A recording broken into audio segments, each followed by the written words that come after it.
I didn't think much of the weather when we set out that day. In fact, the sky was clear, the sun shining down like it always does in late September.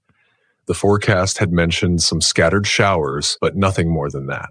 Certainly not what would become the worst day of my life.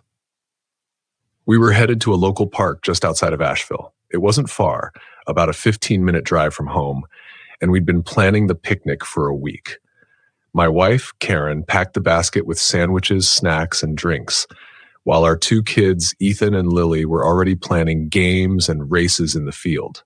We needed a break. Life had been stressful lately, and a sunny day at the park sounded like the perfect escape. We arrived just before noon, and everything seemed normal. There wasn't a cloud in the sky, and the warm breeze made it feel like summer was holding on a little longer.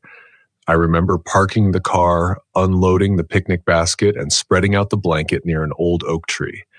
It was one of those moments where everything felt right. Looking back, it's hard to believe how fast it all changed. As we settled in, Ethan and Lily ran off to play near the swings while Karen and I unpacked the food. We were laughing about something. I can't even remember what now. But then I noticed something odd. The wind, which had been nothing more than a gentle breeze, picked up suddenly. At first, I thought it was just a gust, the kind that rolls through the mountains sometimes, but then it didn't stop. In fact, it got stronger. I glanced up at the sky. What had been clear just minutes before was now covered in thick, dark clouds, moving in fast, too fast. It was like they had appeared out of nowhere. "Karen," I said, my voice low, "I think we should pack up." She looked at me, confused at first, but then she saw it too. The wind was howling now, whipping through the trees with a force that made the branches sway violently.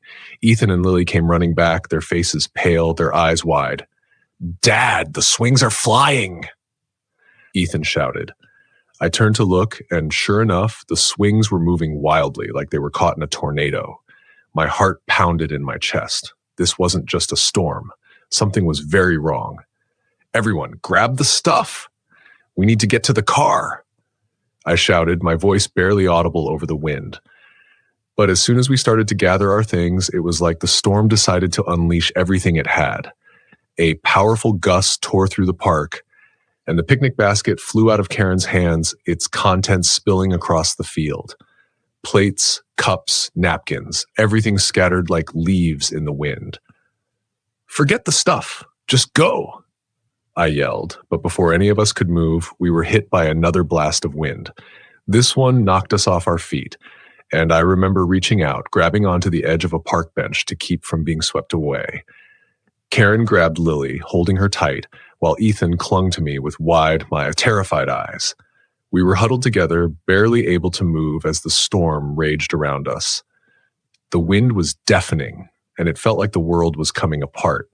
I tried to look around to see if anyone else was in the park, but I couldn't see much through the flying debris. And then I saw it, off in the distance, maybe a mile or two away, floodwaters.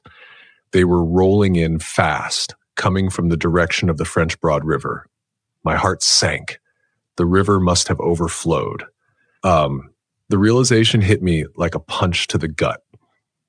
This wasn't just a storm. This was Hurricane Helene.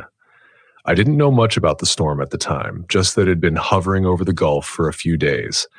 But now it was here, and it was tearing through western North Carolina like a beast unleashed. I looked at Karen, at the kids, and knew we couldn't wait any longer. The floodwaters were coming, and the trees around us were starting to creak and groan under the force of the wind. A loud crack echoed through the park, and I whipped my head around just in time to see a massive tree come crashing down. Not 10 feet from where we were huddled. That was it. I made the call. "We have to go! Now!" I shouted. Karen's eyes were wide with fear, but she nodded. I grabbed Ethan, Karen held onto Lily, and we ran. The car was parked on the other side of the park, and every step felt like a battle against the wind. Debris was flying everywhere, branches, trash, even parts of the playground equipment. I remember seeing a metal trash can lid sail past us like a frisbee. We were halfway to the car when another tree came down, blocking the path. For a moment, I thought we were trapped, but I spotted a narrow gap between the fallen trunk and the ground. "Go under," I yelled, pushing Ethan forward. He crawled through, followed by Lily, then Karen. I went last, the wind tugging at me like it was trying to pull me back. We reached the car just as the rain started, coming down in sheets so thick I could barely see the road ahead. I yanked the door open and shoved the kids inside. Karen climbed into the passenger seat, her hands shaking, her face pale. I started the engine, my hands gripping the steering wheel like a lifeline. The road ahead was barely visible through the wall of rain, but I didn't have a choice. We had to get out of there. I threw the car into reverse, spinning the wheels as I backed out of the lot. As soon as we hit the main road, I floored it. The plan was to head up the mountain, away from the floodwaters, but the roads were slick and the wind was still howling. Every turn felt like a gamble, like the car could be swept off the road at any moment. The radio crackled with static, but I managed to catch a few words from an emergency broadcast. Catastrophic flooding, all roads in western North Carolina closed.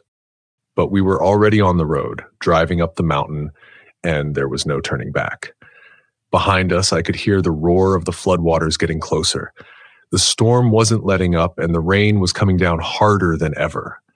I glanced in the rearview mirror and saw it, a wall of water rushing toward the park, swallowing everything in its path. I pressed harder on the gas, my heart pounding in my chest. We were almost at the top of the hill, just a little farther. But then, out of nowhere, another tree came crashing down in front of us.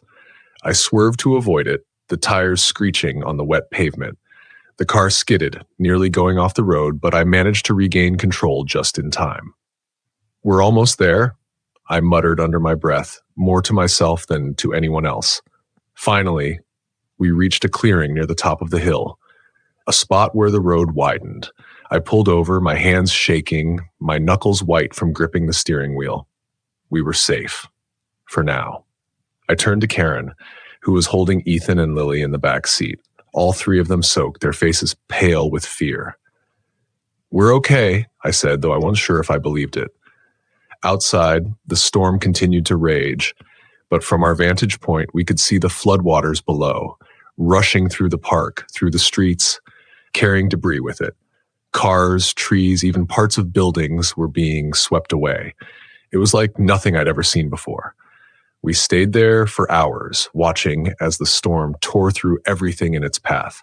Eventually, the rain began to let up and the wind died down, but the damage was done. Western North Carolina was underwater and the devastation was unimaginable. We made it through that day, but I know a lot of people didn't. The storm took homes, cars, roads, everything.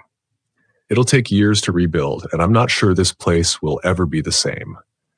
But we were lucky. We made it out. Barely. And every time I look up at the sky now, I wonder if it'll happen again. If another storm like Helene will roll in out of nowhere and take us all by surprise.